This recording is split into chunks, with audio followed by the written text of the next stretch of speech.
Movie start होती है तो हमें एक फैमिली दिखाई जाती है जो कि काफी खुश थी। उस फैमिली में एक कपल होता है और उनकी एक छोटी सी क्यूट सी बेटी होती है जिसका नाम सिंड्रेला होता है। उनमें बहुत ज्यादा प्यार था और वो काफी अच्छा टाइम गुजार रहे थे। उनका घर एक फॉरेस्ट के बिल्कुल बीचों बीच होता है जो कि किसी का भी ड्रीम हाउस हो सकता है। इसके बाद टाइम गुजरता गया लेकिन सिंड्रेला की मदर बीमार हो गई। उन्हें एक बीमारी हो गई थी और बहुत जल्द उनकी डेथ होने वाली थी। तो इसीलिए सिंड्रेला की मदर उसे अपने पास बुलाती है और उसे समझाती है कि देखो, बेशक मैं तुम्हारे पास ना रहूं, लेकिन जो बातें मैंने तुम्हें समझाई हैं वो कभी मत भूलना। सबका भी ख्याल रखना और खुद भी खुश रहना। और चाहे मैं जमीन पर तुम्हारे साथ ना रहूं, लेकिन तुम्हें स्काई से हमेशा देखती रहूंगी। फिर कुछ टाइम बाद सिंड्रेला की मदर की डेथ हो जाती है और ये उस बाप बेटी के लिए काफी दुख वाली बात थी। सिंड्रेला के फादर उसका बहुत ख्याल रखते थे और अब सिंड्रेला भी बड़ी हो गई थी। फिर ऐसे ही टाइम गुजरता गया। सिंड्रेला के लिए सब कुछ उसके फादर थे और उसके फादर के लिए भी वही सब कुछ थी। लेकिन फिर एक दिन उनके घर पर एक लेडी की एंट्री होती है जो कि एक विडो थी और उसकी 2 बेटियां भी थी। वो लेडी और उसकी बेटियां सिंड्रेला को काफी रूड लगती हैं। तब सिंड्रेला को पता चलता है कि उसके फादर ने इस लेडी से दूसरी शादी कर ली है। अपने फादर के इस डिसीजन से पहले तो सिंड्रेला खुश नहीं होती, लेकिन फिर वो ये सोचती है कि मेरे फादर ने मेरा कितना ख्याल रखा है और इतना टाइम उन्होंने अकेले ही गुजार दिया। इसीलिए सिंड्रेला भी उनके साथ एडजस्ट होने की कोशिश करती है। फिर एक दिन सिंड्रेला की स्टेप मदर एक पार्टी रखती है और उस पार्टी में सब लोगों ने काफी अच्छे अच्छे ड्रेसेस पहन रखे थे, लेकिन सिंड्रेला को अपना ड्रेस बिल्कुल सिंपल लग रहा था। सिंड्रेला के कुछ फ्रेंड्स भी थे जो कि इंसान नहीं बल्कि एनिमल्स थे। इसीलिए सिंड्रेला उनके पास चली जाती है। फिर उसे पता चलता है कि उसके फादर कुछ दिनों के लिए सिटी से बाहर जा रहे हैं। अब सिंड्रेला के फादर अपनी वाइफ से मिलने की बजाय सिंड्रेला से मिलते हैं और उसे काफी प्यार करते हैं और उसे कहते हैं कि तुम अपना बहुत ख्याल रखना। और ये सब कुछ सिंड्रेला की स्टेप मदर देख लेती है, इसीलिए वो काफी जेलस होती है और अब वो इस बात का इंतजार कर रही थी कि कब सिंड्रेला के फादर यहाँ से बाहर जाएं और वो सिंड्रेला से अपना बदला ले सके। और जैसे ही सिंड्रेला के फादर जाते हैं तो उसकी स्टेप मदर सिंड्रेला से उसका रूम छीन लेती हैं और अपनी बेटियों को दे देती हैं और वो सिंड्रेला को कहती है कि तुम सबसे ऊपर स्टोर रूम में रहोगी। तब सिंड्रेला अपने एनिमल फ्रेंड्स को भी वहाँ ले जाती है। अब प्रिंसेस होने के बावजूद भी उसमें कोई ईगो नहीं थी। वो इतनी छोटी सी जगह पर भी काफी खुश थी, लेकिन इसके बावजूद भी सिंड्रेला की स्टेप मदर उसकी जान नहीं छोड़ती और उससे बहुत सारे काम करवाती है। फिर एक दिन सिंड्रेला के फादर की एक न्यूज आती है कि उनकी डेथ हो गई है। रास्ते में उन्हें कुछ प्रॉब्लम्स फेस करनी पड़ी जिसकी वजह से उनकी तबीयत खराब हो गई। तब सिंड्रेला ये सुनकर काफी अपसेट हो जाती है क्योंकि वो जानती थी कि अब उसकी स्टेप मदर का बिहेवियर उसके साथ और ज्यादा बुरा हो जाएगा। लेकिन उसकी स्टेप मदर पर उसके फादर की मौत का ज्यादा असर नहीं होता, बल्कि वो तो खुश हो जाती है कि वो इतने बड़े घर पर कब्जा कर लेगी और उसी का हुक्म ही माना जाएगा। और उसने सिंड्रेला के फादर से शादी भी इसी लालच में ही की थी ताकि वो उनके घर पर उनकी जायदाद पर कब्जा कर सके। और यही बातें सोचकर सिंड्रेला डर रही थी कि अब स्टेप मदर और स्टेप मदर की बेटियां रूल करेंगी। टाइम गुजरता जाता है और सिंड्रेला पर जुल्म बढ़ते जाते हैं। उसकी स्टेप मदर सारे सर्वेंट्स को घर से निकाल देती है और घर की सारी रिस्पॉन्सिबिलिटी सिंड्रेला को दे देती है। और तब सिंड्रेला घर के सारे काम करती थी, इवन बर्तन धोना, कपड़े धोना, घर की सफाइयाँ करना। और लास्ट में उस बेचारी के साथ क्या होता था, उसे ठीक से खाना भी नहीं मिलता था। सिंड्रेला को सबसे ऊपर स्टोर रूम में काफी सर्दी लग रही थी। अब क्योंकि किचन में आग जल रही थी तो सिंड्रेला वहीं पर ही सो जाती है। फिर नेक्स्ट डे सिंड्रेला अपने घोड़े पर बैठकर जंगल में जाती है। तब उसका घोड़ा अपना कंट्रोल खो देता है और तेजी से भागने लगता है, लेकिन तभी वहाँ पर एक प्रिंस आकर सिंड्रेला को बचा लेता है। तब उन दोनों के बीच थोड़ी बहुत बात होती है और बातों बातों में उनकी दोस्ती हो जाती है। लेकिन सिंड्रेला उसे बगैर अपना नाम बताए ही वहाँ से चली जाती है। इसके बाद प्रिंस अपने पैलेस आकर अपने फादर से मिलता है जिनकी तबीयत कुछ खराब थी।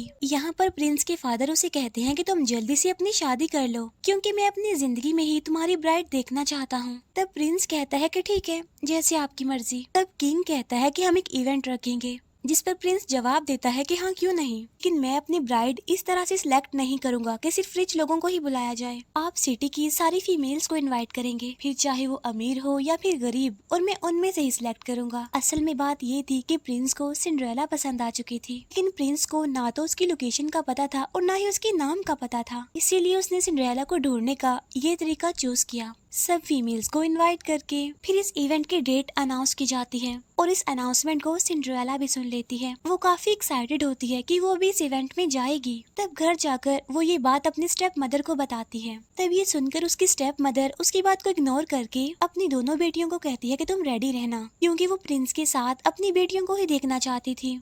असल में वो एक लालची औरत थी। तब ये बात सिंड्रेला को बहुत बुरी लगती है। फिर सिंड्रेला देखती है कि ना तो उसे इस इवेंट में लेकर जाया जाएगा और ना ही उसके पास कोई अच्छा सा ड्रेस है पहनने के लिए। तो इसीलिए वो अपने रूम में जाती है, अपने एनिमल्स फ्रेंड से मिलती है और उनके साथ मिलकर एक खूबसूरत सा ड्रेस तैयार कर लेती है जो कि उसकी मदर का था और वो उसे और प्यारा बना देती है। अब सिंड्रेला उस ड्रेस को पहनकर खुशी खुशी नीचे आ रही होती है, लेकिन उसकी स्टेप मदर उसे देखकर काफी जेलस होती है और वो उसका ड्रेस फाड़ देती है, जिसकी वजह से सिंड्रेला काफी दुखी हो जाती है। फिर सिंड्रेला बाहर बैठकर रोने लगती है और जब वो बैकयार्ड में जाती है तब वहाँ पर उसे एक बूढ़ी औरत मिलती है। तो वो बूढ़ी औरत अचानक से एक खूबसूरत लेडी में बदल जाती है। वो सिंड्रेला को कहती है कि उदास मत हो, मैं तुम्हारी फेरी गॉड मदर हूँ और मैं तुम्हारी हेल्प करने आई हूँ। यहाँ पर फेरी गॉड मदर अपने मैजिक से चीजों को चेंज करने लगती है, जैसे वो पंपकिन को एक कैरेज बना देती है जिसमें बैठकर सिंड्रेला वहाँ पर जाएगी। साथ साथ उसके पेट एनिमल्स को उसके सर्वेंट्स बना देती है। और अब बारी आती है सिंड्रेला की ड्रेस की। अपनी मैजिक से फेरी गॉड मदर उसके ड्रेस को भी बहुत खूबसूरत बना देती है,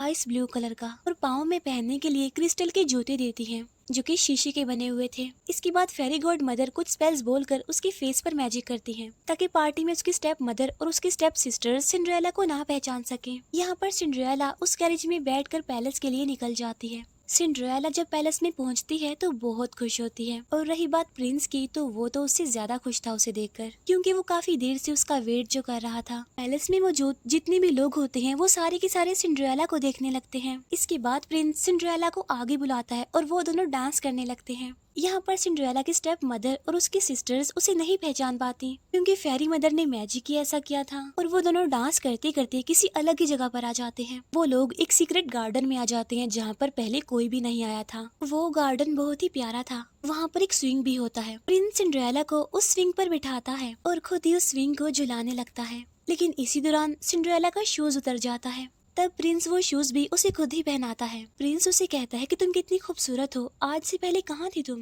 बताओ ना तुम कहाँ से आई हो, क्या तुम भी कोई प्रिंसेस तो नहीं। लेकिन इससे पहले कि सिंड्रेला कुछ बोल पाती उसे याद आता है कि 12 बजने वाले हैं और फेरी मदर ने जो उसे इतना प्यारा बनाया है वो सब कुछ अपने असली रूप में आ जाएगा, यानी सब कुछ पहले जैसा हो जाएगा। इसीलिए वो प्रिंस को बगैर कुछ बताए वहाँ से भागने लगती है, और जब वो बाहर आ रही होती है तो उसे पैलेस के अंदर किंग मिलता है। सिंड्रेला किंग को कहती है कि आपका बेटा प्रिंस बहुत अच्छे दिल का इंसान है। किंग भी उसके साथ काफी अच्छे से बात करता है, लेकिन वो ज्यादा बात नहीं कर पाता और सिंड्रेला वहाँ से भाग जाती है। सब बस यही सोचते रह जाते हैं कि आखिर कौन थी वो लड़की जो ऐसी आई और फिर चली भी गई। फिर सिंड्रेला जब स्टेयर्स पर से जा रही होती है तो उसका शूज उतर जाता है और खुद वो जल्दी से कैरेज में बैठ जाती है। प्रिंस भी उसके पीछे ही था जो कि उसे रोकने की कोशिश कर रहा था, और वो स्टेयर्स पर से उसका शू उठा लेता है। और अब प्रिंस के सोल्जर्स सिंड्रेला के पीछे जाने लगते हैं क्योंकि प्रिंस का ये ऑर्डर था कि उस लड़की को जल्दी से मेरे पास लेकर आओ। अब सिंड्रेला के जो सर्वेंट्स बने होते हैं वो तेजी से कैरेज को भगाने लगते हैं, लेकिन अब क्योंकि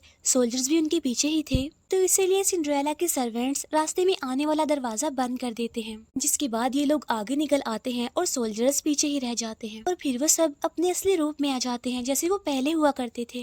लेकिन सिंड्रेला के पैर में जो क्रिस्टल शू था वो अभी तक वैसा का वैसा ही था क्योंकि उसका दूसरा पैर प्रिंस के पास जो था। तब सिंड्रेला वहाँ से पैदल चलने लगती है तो उसे रियलाइज होता है कि पीछे से उसकी स्टेप मदर और उसकी सिस्टर्स आ रही हैं। इसीलिए वो जल्दी से घर आ जाती है और उस शू को छुपा देती है। फिर वो अपनी डायरी में वो सब कुछ लिखती है जो आज हुआ, क्योंकि वो काफी खुश और काफी एक्साइटेड थी और ये पल उसके लिए मेमोरेबल थे। फिर इसके बाद हम पैलेस का सीन देखते हैं जहाँ पर किंग की डेथ होने वाली थी क्योंकि उनकी तबीयत बहुत खराब थी। इसीलिए वो अपने बेटे प्रिंस को अपने पास बुलाते हैं और उससे कहते हैं कि तुम उस लड़की को ढूंढ लेना और चाहे तो उससे शादी कर लेना क्योंकि वो लड़की मुझे बहुत पसंद आई। और ये कहते ही किंग की डेथ हो जाती है। इसके बाद प्रिंस ये अनाउंस करवाता है कि जो लड़की उस दिन मेरे पैलेस में आई थी उसका एक शू मेरे पास रह गया है, अगर वो मुझे दूसरा पैर दिखा देगी और जो शू मेरे पास है अगर वो उसके पैर में पूरा आ गया तो मैं उससे शादी कर लूंगा। लेकिन इससे पहले कि सिंड्रेला वो शू लेकर वहाँ तक पहुँच पाती उसकी स्टेप मदर वो शू पहले ही हासिल कर चुकी थी। वो सिंड्रेला को शू दिए बगैर ही बाहर आ जाती है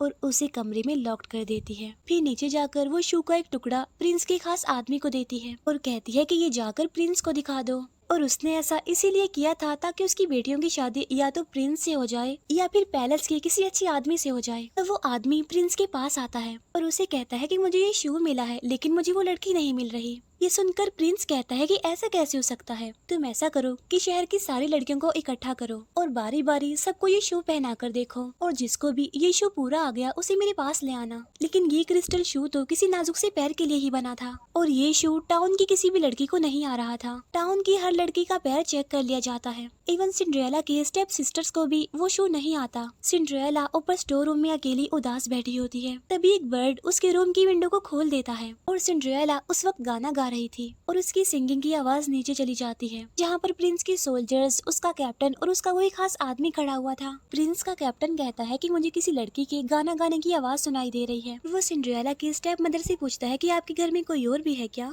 इस पर सिंड्रेला की मदर कहती है कि नहीं, यहाँ पर तो बस मेरी 2 बेटियां रहती हैं। लेकिन तभी प्रिंस के सोल्जर्स में से प्रिंस निकलता है, जिसने सोल्जर्स जैसा गेटअप किया हुआ था। वो सिंड्रेला की मदर को कहता है कि बुलाओ उस लड़की को, और तब सिंड्रेला नीचे आती है और प्रिंस उसे देखकर बहुत खुश हो जाता है और उसे उसका शू अपने हाथों से पहनाता है और उससे पूछता है विल यू मैरी मी। और यहाँ पर सिंड्रेला खुशी खुशी मान जाती है और उन दोनों की शादी हो जाती है। सिंड्रेला अपने घर से निकलकर प्रिंस के साथ पैलेस जा रही होती है। जाते जाते वो अपनी स्टेप मदर और स्टेप सिस्टर्स को कहती है कि मैंने तुम्हें माफ किया। इसके बाद हम देखते हैं कि सिंड्रेला प्रिंस के साथ बहुत खुश है। और इसी के साथ इस मूवी की हैप्पी सी एंडिंग हो जाती है। Thank you for watching.